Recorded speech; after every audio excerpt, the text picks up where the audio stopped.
Señor esté con ustedes. Y con tu espíritu. Lectura del Santo Evangelio según San Marcos. Gloria a ti, Señor.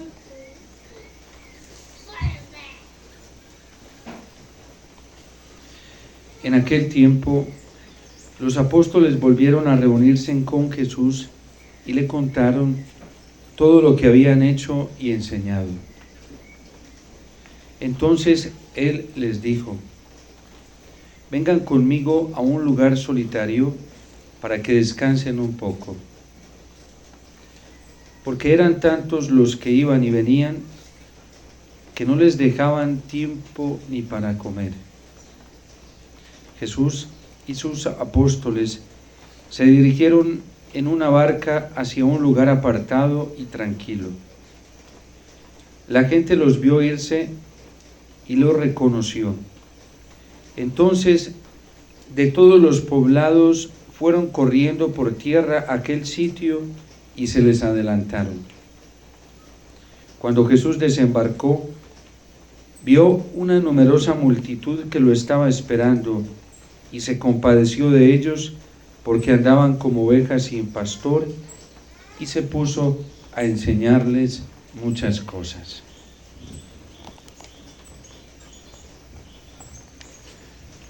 Palabra del Señor.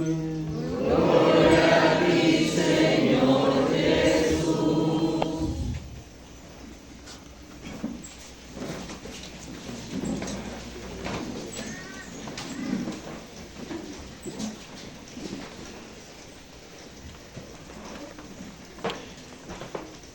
Después del pecado original, comenzaron a venir una serie de consecuencias y de situaciones que comenzaron a generar muchísimo sufrimiento en el corazón humano.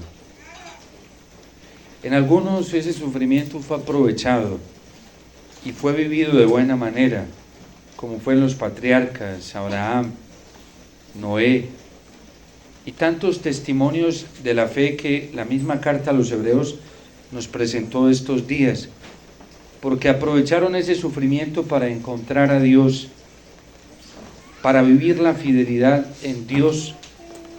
Aprovecharon ese sufrimiento para aprender a escuchar a Dios y dejarse enseñar y guiar por Él. Pero hubo otros que, no comprendiendo y entendiendo el valor de ese sufrimiento que Dios quería transformar en bendiciones y en regalos muy grandes, se perdieron.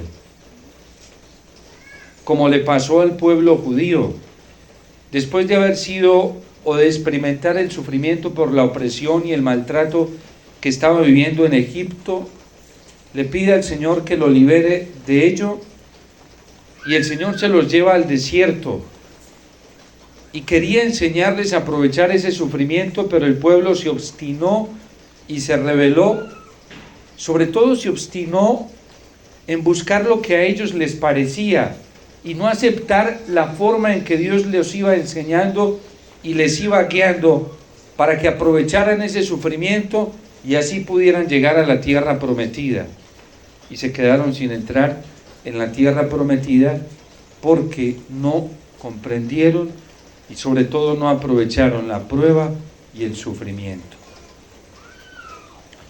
Hoy nos encontramos en el Evangelio que precisamente Jesús viene a eso, a contemplar una muchedumbre que anda descarriada, lastimada, que sufre. Es una multitud de la cual se compadece el Señor porque andan como ovejas que no tienen pastor. Y así está andando la humanidad hoy. Es una desorientación tan alta, en una incertidumbre tan grande, que el sufrimiento en el ser humano cada vez más está aumentando. Y entre más tratan de deshacerse del sufrimiento, de suprimirlo, de no tenerlo, de acabarlo, más grande se hace el sufrimiento. Y más grandes se hacen los tormentos. Porque es una sociedad humana que no ha aprendido el valor del sufrimiento. No entiende el valor del sufrimiento, así venga como consecuencia del pecado y de la rebeldía a Dios. Y por eso, aunque el Señor, después de ver que venían sus apóstoles cansados de ir a hacer apostolado, de ir a hacer pastoral, de ir a atender la gente, de ir a ayudar a las personas, siente compasión de esta multitud y se pone a hacer dos cosas. Primero, se detiene a ver el sufrimiento que están padeciendo y luego se puso a enseñarles. Así estamos en la iglesia.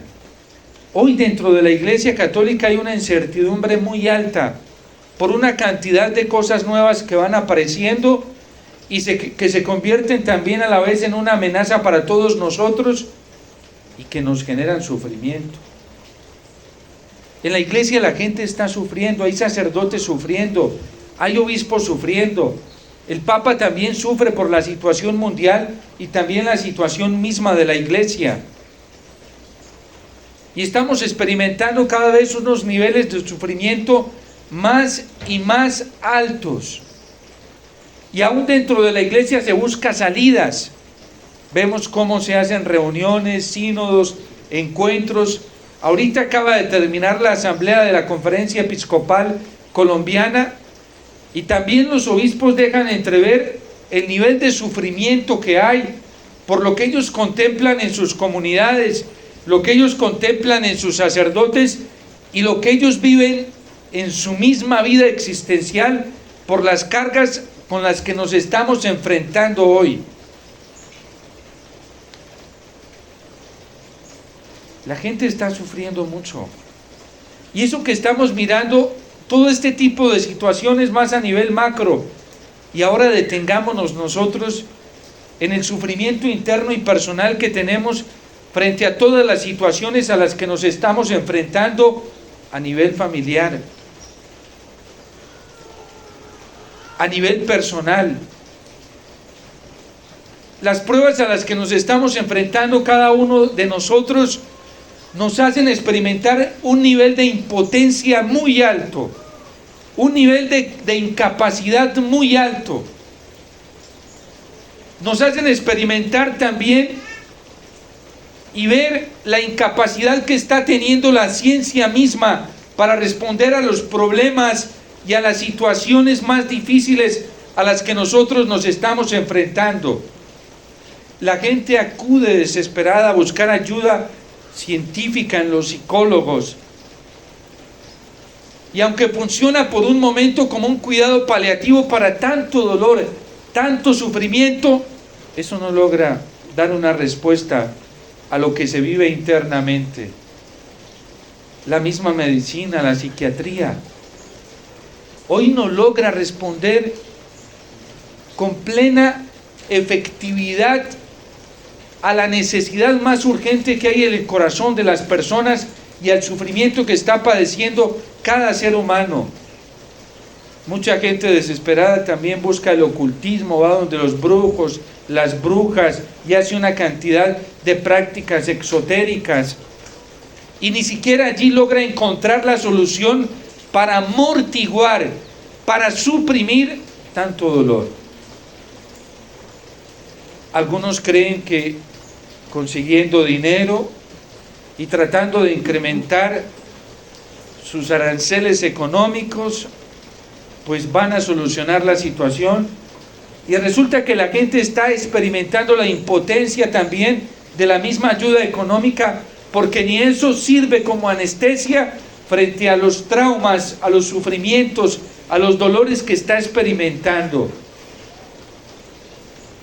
Algunos creen que entregándose desenfrenadamente a las adicciones, estar en un celular todo el día chateando, metido en ese mundo virtual, de pronto sirve como solución para amortiguar y apaciguar un poco el dolor interno que vive en su corazón. y ni así lo están logrando tampoco, porque los niveles de desesperación cada vez son más altos. Y esto lo está viendo el Señor. Él no es indiferente. El Salmo dice que Dios observa desde el cielo a los hijos de Adán. Y que así como mira cada una de las estrellas y las conoce, así también nos mira a cada uno de nosotros y nos conoce por nuestro nombre. Él ve el dolor y el sufrimiento que cada uno de nosotros carga. Y también le duele. Porque nosotros no padecemos solos. Porque cuando el Señor se encarnó, asumió nuestra naturaleza humana, se metió en nuestros pantalones. Para comenzar a padecer el efecto de todas las pruebas que un ser humano puede experimentar al nivel más alto. Ustedes y yo todavía no hemos llegado a experimentar el nivel más alto de la prueba y de la tribulación como Jesús lo experimentó. Y eso es muy sencillo demostrarlo, porque ninguno de nosotros sería capaz de soportar tanto dolor como soportó el Señor. Ya no estuviéramos aquí. El nivel de sufrimiento que experimentó Cristo lo vemos claramente como nos lo muestra la palabra de Dios en el huerto de Getsemaní. Alguno podrá decir: Padre, pero con esta depresión que yo tengo, yo no creo que Jesús la haya vivido en el nivel que yo la estoy viviendo. Pues fue tan alto el nivel de depresión que experimentó Cristo que sudó gotas de sangre. Tú a lo mejor has sudado y te ha dado escalofrío por unos segunditos cuando te coge ese pánico, pero Cristo sudó gotas de sangre. Y ustedes y yo lo habremos experimentado en muchas ocasiones, fruto de nuestra rebeldía, de nuestra infidelidad, de nuestro pecado. Cristo no cometió ningún pecado, ni hizo nada malo, pero por solidarizarse con nosotros, asumió nuestra condición. ¿Y para qué la asumió? Para que en primer lugar nos demos cuenta del nivel de amor tan grande que Él tiene por nosotros. Para que nosotros nos demos cuenta que no sufrimos solos. A veces uno atiende a la gente y viene a llorar y a decir, y en esos desesperos, y hable, y entonces al final uno les dice: pero tranquilo, para todo hay solución en la vida. Ay, Padre, como no es usted el que está viviendo esto, es que si usted lo estuviera viviendo. A Cristo no le podemos decir eso, porque Él sí lo ha vivido todo, lo ha experimentado, y eso fue lo que intentó demostrarnos el autor de la carta a los Hebreos estos días. Él se puede compadecer de nosotros porque asumió nuestra debilidad, la padeció, pero con una diferencia, que no se comportó como muchos de nosotros nos comportamos. A veces el demonio viene y nos pone la tentación de querer suprimir el sufrimiento a como dé lugar, y eso no es de Dios, eso es del diablo. Hay que acabar con el sufrimiento y yo tengo que hacer todo lo posible para no sufrir más. Eso es solo esa oferta. Y si te ofrecen alguna medicina para eso, tú ya sabes claramente que eso viene del mundo y del diablo. La propuesta de Lutero precisamente fue eso. Lutero se cansó de sufrir y quiso dejar de sufrir. Y en toda su propuesta teológica lo que hizo fue eso: evadir la cruz, evadir la prueba, evadir el sufrimiento. Y por eso se inventa una rebeldía a la iglesia y a la tradición y al Papa y a los sacramentos, porque él sabe que la salida sacramental, que la salida de la Iglesia Católica, que la salida de la tradición es otra muy diferente. Es la salida de Cristo. Padre, si es posible, aparta de mí este cáliz, si es posible y tú lo quieres, pero que no se haga mi voluntad, sino la tuya. Y lo vamos a escuchar hoy en la Eucaristía, dando gracias. Tomó pan dando gracias, lo partió y lo dio a sus discípulos. Cuando Cristo padece el sufrimiento, lo primero que hace es ponerse en las manos del Padre y luego le da gracias. Cuando el Padre le dice: hijo, no es posible apartarte este cáliz, te lo debes tomar, lo debes beber, Cristo comienza a dar gracias en su corazón. Cristo comprende muy bien lo que dice el Padre Celestial en el Salmo 49. Escucha, Israel, escucha, Juan, escucha, María, escucha, Pedro, voy a hablar contra ti y ojalá me escuches. Yo a ti no te estoy reprochando tus sacrificios, tus holocaustos, no te estoy reprochando tus limosnas, siempre los tengo delante de mí. No te reprocho tus plegarias, las tengo delante de mí. ¿Aceptaré yo un becerro de tu casa, un cabrito de tus rebaños? Si tuviera hambre no te lo diría, porque todo lo que hay en la selva es mío. Te voy a decir qué es lo que quiero. Ofréceme un sacrificio de acción de gracias, que eso me honra. Y la salida nuestra ante el sufrimiento, y eso es lo que viene a enseñarnos hoy el Señor, es dar gracias. Porque cuando nosotros damos gracias en medio de la prueba, en medio de la tentación, en medio de la tribulación, en medio del sufrimiento, entonces estamos honrando a Dios. Porque entonces le estamos diciendo a Dios: gracias, porque con esto me estás corrigiendo, me estás enseñando.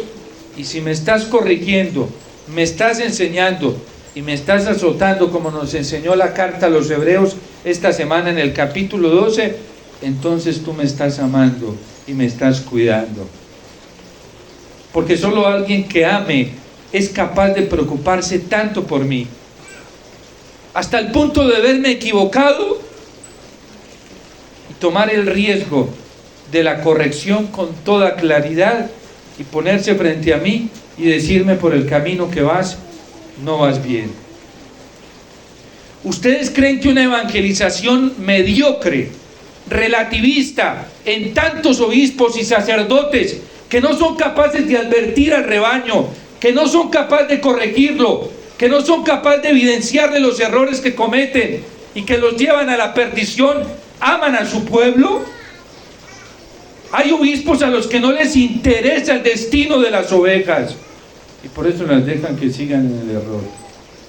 Con razón el salmista acude mejor al Señor y dice: Él es mi pastor y nada me falta, porque Él me hace recostar en verdes praderas.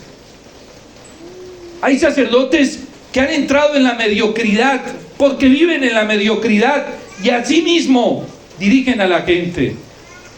¿Y a dónde los van a llevar? Estos no sienten compasión del rebaño, no sienten compasión de las ovejas, les interesa solo la lana y la leche de las ovejas. Para eso las cuidan, para que les produzcan lana y leche, no les interesa nada más. ¿Y a quién le está interesando el bienestar verdadero de cada alma, de cada persona? Que es la paz que busca en su corazón. Por eso hoy el Señor viene a enseñarnos y a decirnos qué es lo que le gusta a Él y qué es lo que nos trae paz al corazón. Ofréceme un sacrificio de acción de gracias. Y todos sabemos que la acción de gracias más perfecta a Dios es la Eucaristía.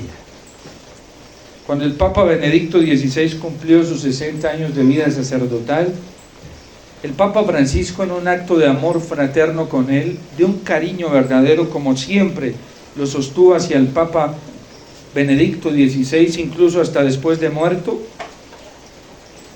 lo invitó a un evento que hizo para celebrar su 60 aniversario sacerdotal. Y el Papa Benedicto en su discurso utilizó la palabra Eucaristía para agradecerle al Papa Francisco, agradecerle al Señor y agradecerle a toda la Iglesia por todos los bienes que Él ha recibido. Eucaristía significa acción de gracias. Y por eso este sacrificio honra tanto a Dios. le gusta tanto a Dios, le agrada tanto a Dios.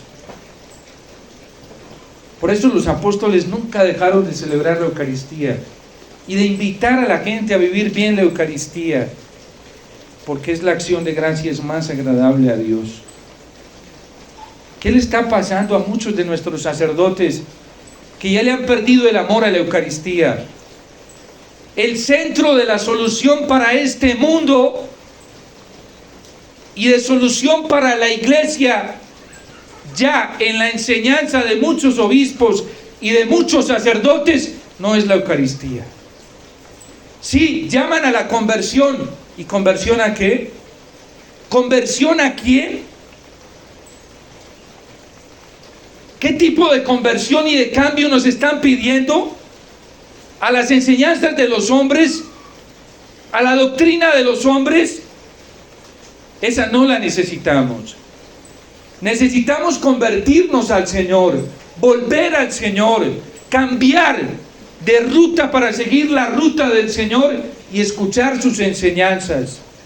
Eso es lo que la iglesia necesita. Eso es lo que todos los sacerdotes necesitamos. Eso es lo que todos los bautizados necesitamos. Eso es lo que cada corazón necesita. Aprender a vivir el sufrimiento y asumirlo con la alegría y la gratitud que Cristo lo asumió. Yo recuerdo que recién iniciado este camino, este proceso de cambio hacia el Señor, yo era muy intolerable, todavía soy intolerable, pero antes era muchísimo más. Y me enojaba hasta con los objetos materiales, hasta con una mesa si me tropezaba con ella. Esta mano derecha la tengo llena de cicatrices, porque si me tropezaba con una mesa la culpa la tenía y la cogía a puños, hasta romperme. Cuando uno asume el sufrimiento de una manera iracunda, sin Dios, sin luz, sin salida, y después me daba cuenta que me ha hecho más daño. Y ahora, ¿con quién me iba a enojar? ¿Con la mano? Ya no podía. Y una vez le escuché a un sacerdote esto. Decía él que cuando tuviéramos algo que nos causara ira, comenzáramos a dar gracias y a decir bendito sea Dios. Y dije, pues voy a poner eso en práctica. Y eso fue, enseguida me tropezaba con todo. Estaba clavando un clavo y me daban en el dedo, sí. Y yo decía, bendito sea Dios, gracias a Dios. Inmediatamente me llegaba la paz. Era sorprendente, yo lo podía experimentar. Mientras cogía una mesa a darle puños, era rabia y más rabia y más rabia. Y más ira hasta que me enceguecí. Y enseguida me daba el golpe en el dedo con el martillo y decía, bendito sea Dios, gracias a Dios. Me dolía, pero de una forma misteriosa ese dolor comenzaba a menguar, ¿sí? Y ya hasta se me olvidaba que tenía la uña ya roja, negra, ¿sí?, del golpe. Esas pequeñas analogías humanas, ¿cuánto nos sirven para ponerlo en práctica ante los grandes sufrimientos que experimentamos en nuestra alma? ¿Cuántas veces le damos gracias a Dios por las cosas terribles que nos han pasado y que nos están pasando? El Salmo también dice una cosa muy bella. Dice, Señor, danos alegría por los días en que nos afligiste y en que sufrimos desdichas. Todo lo que nos ha causado humillación, sufrimiento, impotencia, debilidad a nivel más alto, ¿cuántas veces se lo agradecemos a Dios? Por eso en la Eucaristía hay un momento que se llama el ofertorio. ¿Qué le entregamos al Señor? Fatigas y alegrías. Eso es lo que venimos a entregarle en acción de gracias. Y así como cuando yo me pegaba en la uña y decía bendito sea Dios, esa ira se transformaba en paz, en descanso, el dolor se menguaba. Así también en la Eucaristía llega un momento en que todas esas miserias todo eso que ha sido oscuro en nuestra vida, se lo presentamos aquí al Señor. ¿Saben qué hace el Padre de los cielos? Porque todo lo hace con el Espíritu Santo. Su hijo le dice: papá, manda esa fuerza poderosa con la que creaste el mundo e hiciste nuevas todas las cosas. Manda esa fuerza poderosa con la que alentaste de vida al ser humano cuando lo creaste y exhalaste vida en él. Mándalo sobre estos dones para que sean transformados. Y todo eso que nosotros presentamos queda transformado en Cristo. En Cristo. ¿Y qué hacía Cristo cuando sufría? Le daba gracias al Padre. En mi comunidad, en nuestra capilla, tenemos un Cristo de madera que unas niñas, en algún momento unas niñas de 7, 8 años, querían hacerle un regalo a la capilla. Y entonces se pusieron a recoger y a hacer venticas, algunas hacían dibujitos. Así en sus limitaciones humanas, los pintaban y los vendían, y nos regalaron un Cristo hermosísimo de madera que tenemos allí en nuestra capilla.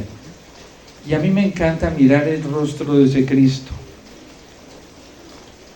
Estos días llegó alguien muy mal a pedirme oración. Me dijo: padre, ore por mí, estoy muy mal. Es que me está pasando esto. Y la gente es especialista que en menos de 5 minutos le hacen una retalia a uno que le cuenta toda su vida.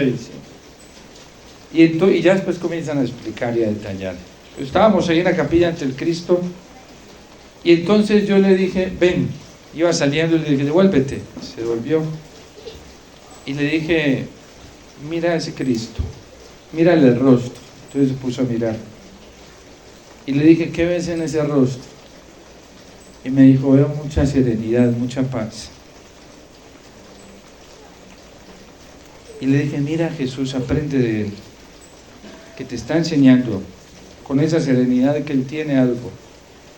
Está viviendo el momento más dramático. Jesús fue condenado falsamente, injustamente, a punta de calumnias. Roma le aplicó la sentencia más grave que tenía para aplicarle a un delincuente de la época, y era la crucifixión, la pena de muerte. Y todo a punta de calumnia, de mentira y de engaño. Lo pusieron ahí en el centro, bien alto, para que todos vieran que era un malhechor. Incluso la gente se sentía decepcionada de él. Y los que habían recibido milagros, bienes de Jesús, enseñanzas, ahora se sentían ellos ofendidos y sentían que los había decepcionado. Hasta sus íntimos. Miren los discípulos de Emaús, cómo iban regresando a Emaús, decepcionados de Jesús, desilusionados.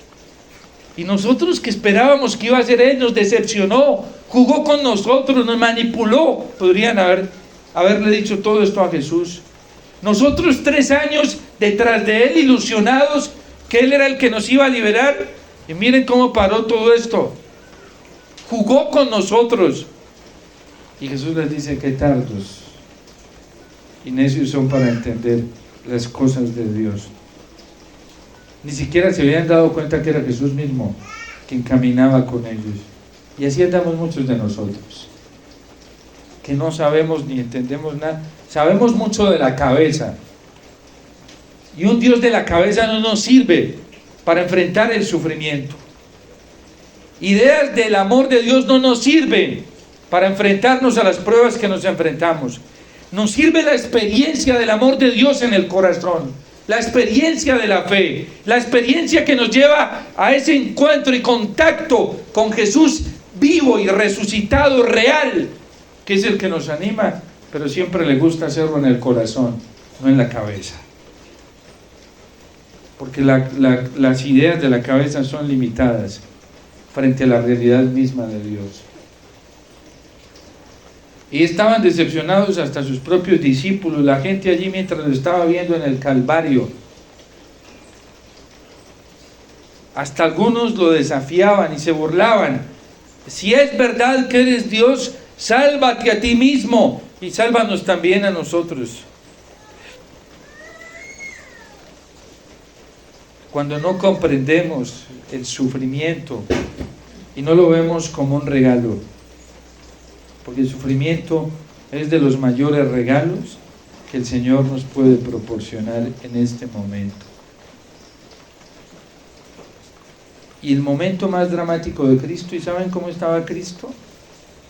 Sereno.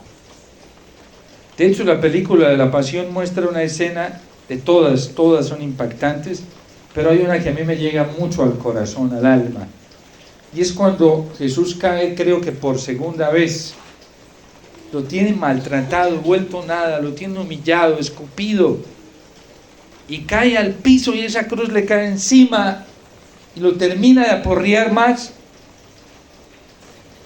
Y ve a su madre, la mira. Y la mira con una satisfacción. Y su madre está quebrada. Y la mira él con satisfacción para consolarla. Ella estaba ahí para consolarlo a él y él la consuela a ella.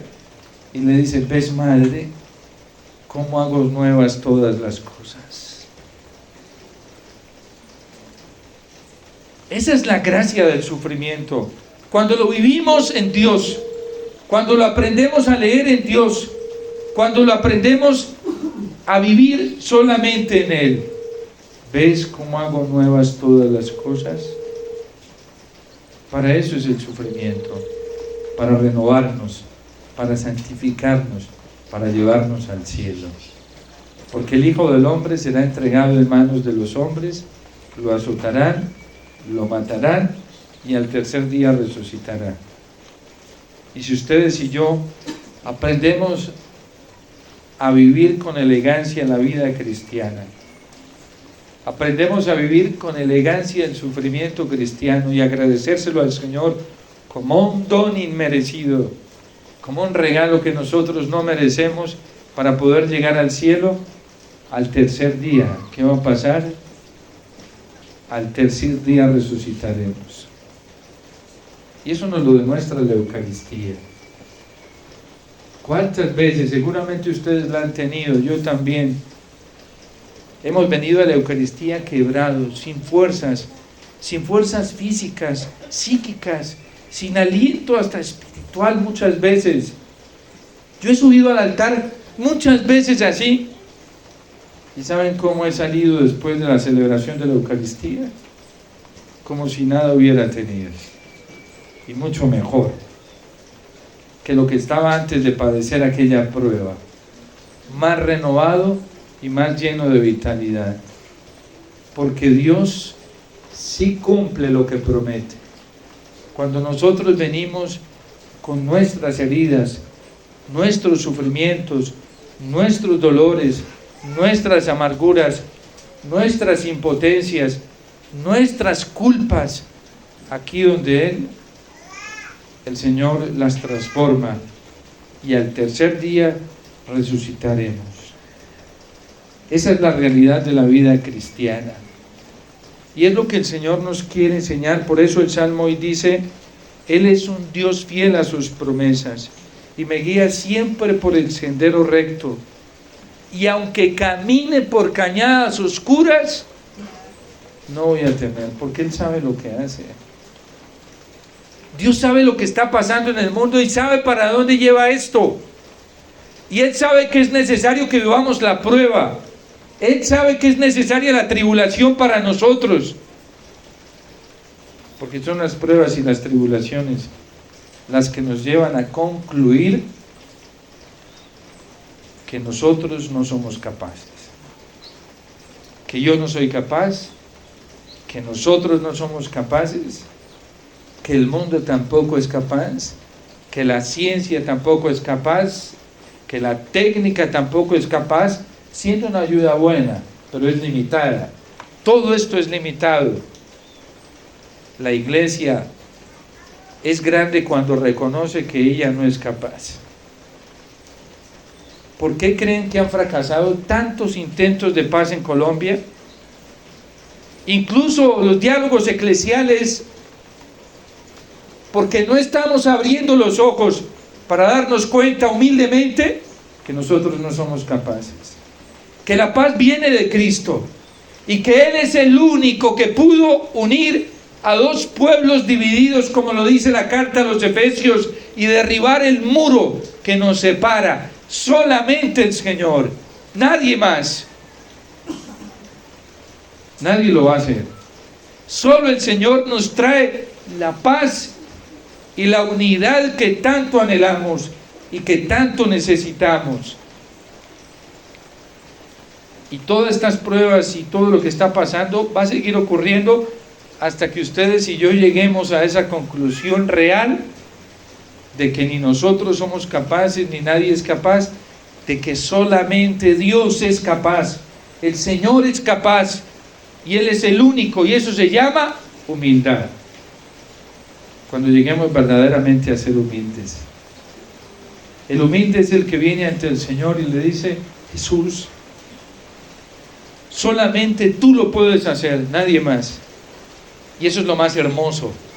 Eso nos llena de esperanza para no hacernos dependientes de ninguna criatura, de ningún instrumento, de ningún ser humano, de ninguna ley humana, de ninguna doctrina humana, para hacernos dependientes solamente del Señor, que se hace presente a través de la iglesia en los sacramentos, y sobre todo en el sacramento de la Eucaristía. Y esto lo descubrimos solamente orando y meditando con la palabra de Dios. No se dejen engañar por falsos maestros, hay muchos que no los conducen a Cristo. No se dejen engañar por falsos profetas, así sean sacerdotes. Mientras su enseñanza no los conduzca a Cristo y a la Eucaristía, no les hagan caso, porque nosotros vivimos solo para el Señor. San Agustín dice: nuestro corazón anda inquieto hasta que descanse en Él. Nos hiciste, Señor, para ti, y nuestro corazón andará inquieto hasta que descanse en ti.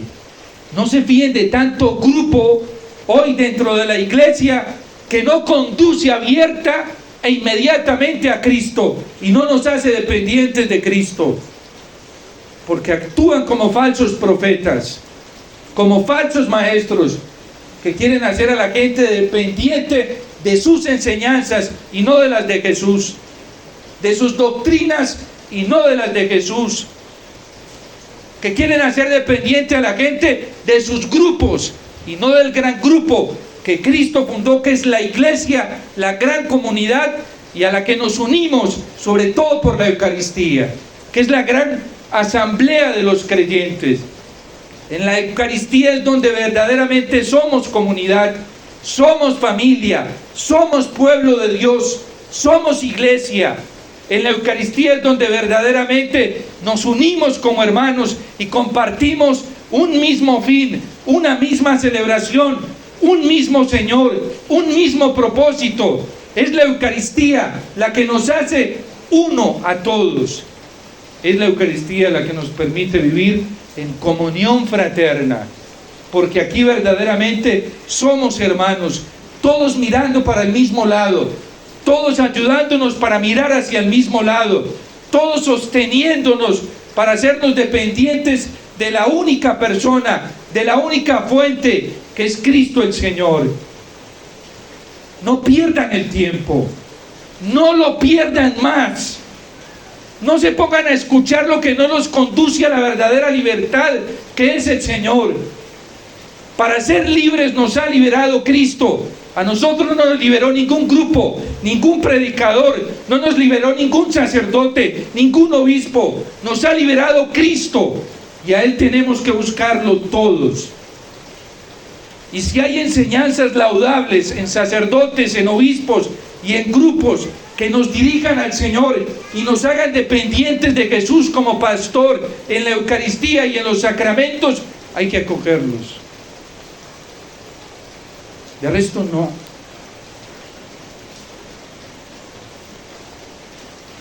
El Papa mismo hace un esfuerzo y un intento muy grande por llevarnos a Jesús. Papa Francisco varias veces lo ha dicho: incluso que la iglesia es superior al Papa, porque la iglesia solo ha tenido un trabajo y es llevarnos a Jesús. Y Cristo es superior a la iglesia porque ella nace de Él.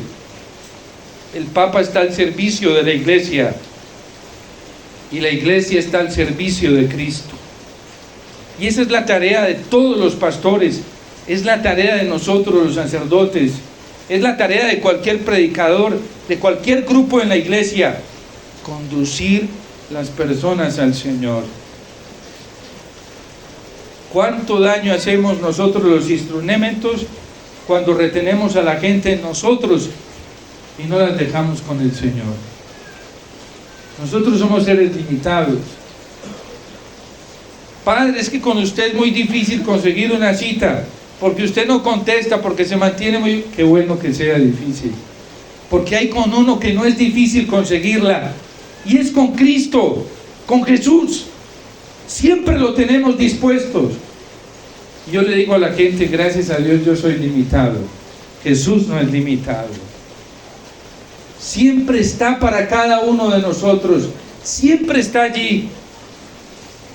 En cualquier momento, en cualquier situación, en cualquier circunstancia. Está ahí como un verdadero amigo, como un verdadero pastor, como un verdadero padre, que nunca nos deja solos. Aunque camine por cañadas oscuras, yo no voy a temer, porque el Señor siempre está conmigo. Su vara y su callado siempre me dan sosiego. Alguien me compartía una cantidad de tribulaciones y yo escuchaba a esta persona y me dice, yo lo veía hablarme con tanta paz. Y yo le decía, ¿y tú cómo estás en tu oración? Y me dijo, Padre, todos los días estoy yendo al Santísimo. Yo, con razón tiene tanta paz. Porque debería estar ya deprimido o haberse suicidado, ¿sí? Pero tiene paz. Es que cada que voy donde Jesús me da paz. Y no es lo que andamos buscando. Y no es lo que nosotros necesitamos. Y tan sencillo, Jesús en tantos sagrarios solo. Y si tenemos limitaciones de espacio porque vivimos lejos de un sagrario, unámonos a cualquier sagrario en la distancia. La Virgen se lo enseñó, el cielo se lo enseñó a los pastorcitos en Fátima, que se unieran a todos los sagrarios de la tierra, donde Jesús no era adorado, no era amado y no era reconocido. ¿Ustedes creen que Jesús tiene límites de espacio y de tiempo? Si tú no puedes, porque no por pereza ni por negligencia, sino porque no tienes cómo, allí donde estás, únete a cualquier sagrario de la tierra que esté solo, sobre todo al que esté más solo, y únete a Jesús, que Él hará espiritualmente que estés muy cerca de Él sacramentalmente. Pero todos tenemos la posibilidad de descubrir al Señor, de acercarnos a Él, y no tendremos que suprimir el sufrimiento. Lo abrazaremos, nos reconciliaremos con el sufrimiento y nos daremos cuenta que es el regalo más grande que Dios nos ha dado para cuidarnos y poder darnos la promesa eterna del cielo en la gloria con Él, donde nos tiene preparadas mansiones y de manjares exquisitos y de todo. Sobrepasa nuestra imaginación gustativa, de todo lo que el Señor nos tiene preparado, y anhela que nosotros lo alcancemos rápido. Lo que retrasa esa dicha eterna no es Dios. Somos nosotros que somos tan tardos y tan poco perspicaces de fe para comprender lo que Él nos tiene preparado.